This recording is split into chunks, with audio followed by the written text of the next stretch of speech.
I gotta be honest with you, most core exercises, like sit-ups or crunches, they don't do a lot for you. And some of them can even cause repetitive use injuries and cause lower back pain.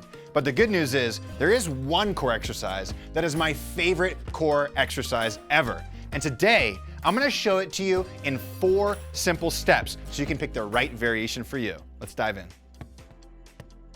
Let's go to the best core move ever.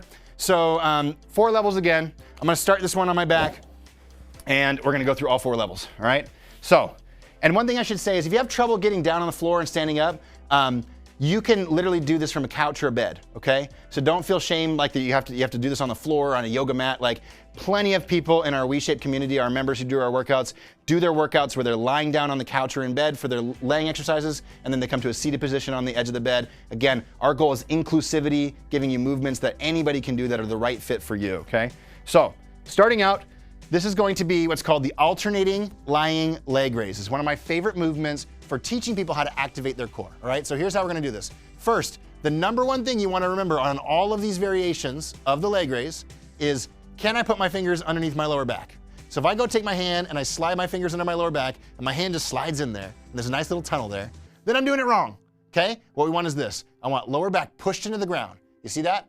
There's no space. I can't get my fingers in there. Nobody can get their fingers in there. And as I bring my knees towards my chest and back down, I don't let that lower back move, okay? So I'm never letting it go like this, woo, where my lower back lifts. If the moment I start to feel the lower back lift off the ground, pause, push it into the ground, and end the range of motion. Don't try to go deeper, okay? Just bring the knee back up, okay?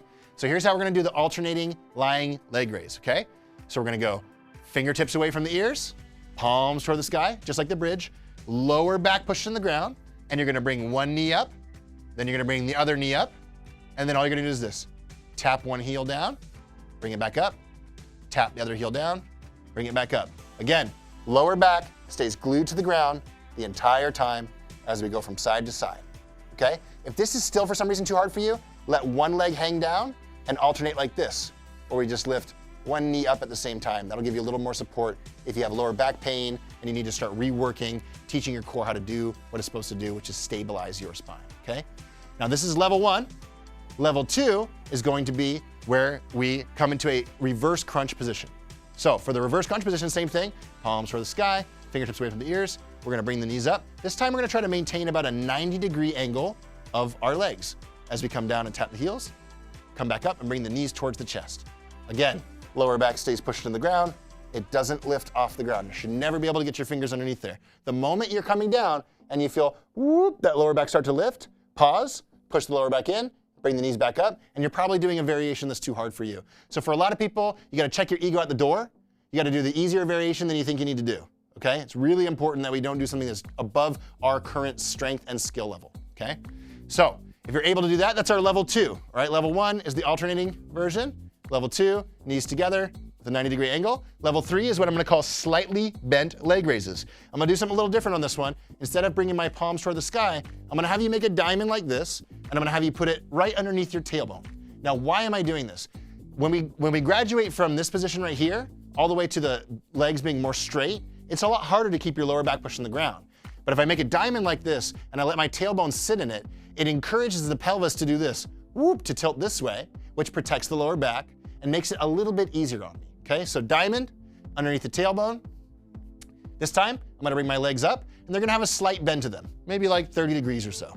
I'm gonna bring my heels towards the ground, lower back stays pushing the ground, and I'm gonna bring my whole body back up, bringing the knees towards the chest. I'm gonna inhale as I go down, I'm gonna exhale as I go up, I'm gonna go back and forth like this with those slightly bent legs. And just like all the other ones, if I still come down like this, oh, I feel like my lower back come up, probably doing too hard of a movement, okay?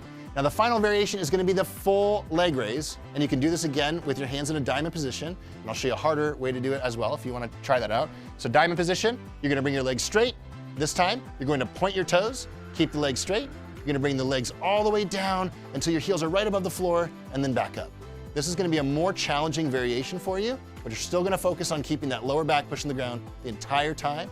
And if you wanna make it harder, you can bring your hands to the outside, and you can do the same thing.